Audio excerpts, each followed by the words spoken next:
100% raw and organic honey ba ang hanap nyo? Nothing beats honey that comes straight out of the honeycomb. It is a natural and powerful anti-inflammatory, antioxidant, and antibacterial agent. At napaka-solid din ng experience na natikman namin to, talagang fresh from the comb. Ayan, at gumagapang pa yung mga bubuyog. That is definitely as fresh as it gets. At nalaman ko rin na iba-iba pala yung lasa ng honey. Meron ng mga may fruity undertone, yung iba naman flowery, at yung iba woody. Depende raw yan sa kung ano yung kinain ng mga bubuyog na gumawa nito. At itong honeycomb, nag-trending yan a few years ago, pero dun sa mga nabibili online, marami pa nga raw fake. But this one, sure na sure tayo na talagang organic yan. Ang sarap nga rin itong ilagay sa tsaa, and it's a healthier sugar alternative. At alam nyo ba na ang mga ito ay available dito sa Angeles City? Hi guys, today we're eating honey, not from a bottle but from actual bees, because today we're at Nature's Joy Honey and Beeswax Products.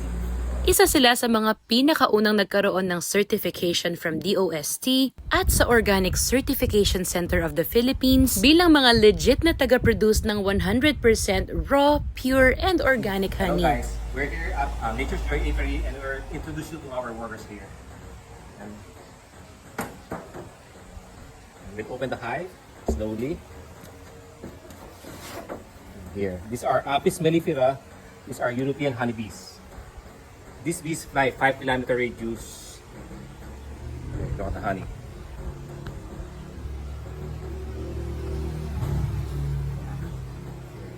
The honey taste differs depending on the nectar source, the color, and the taste.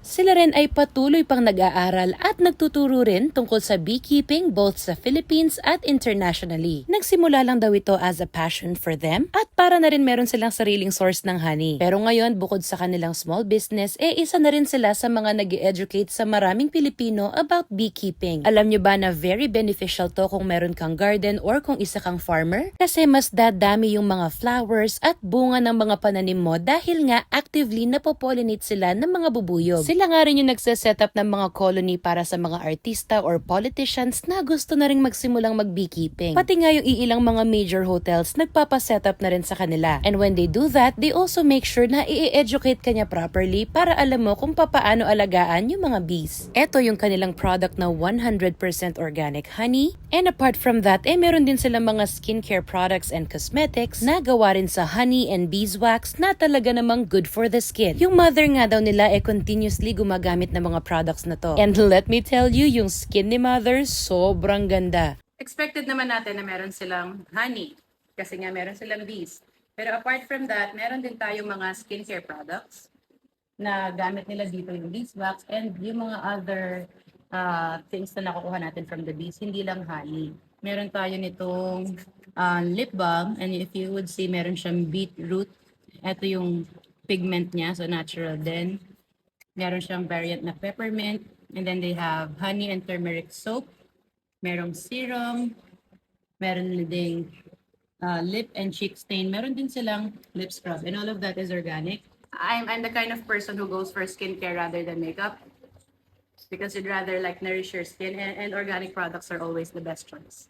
And after kong mamili ng mga skincare products, eto at nag-sharon pa nga kami ng honeycomb para mapatikim ko kina mama pag uwi. At para sa mga gusto mag-research or ma-educate about beekeeping o kaya naman ay mag-avail ng kanilang mga organic skincare products, you can reach them via Facebook or Instagram.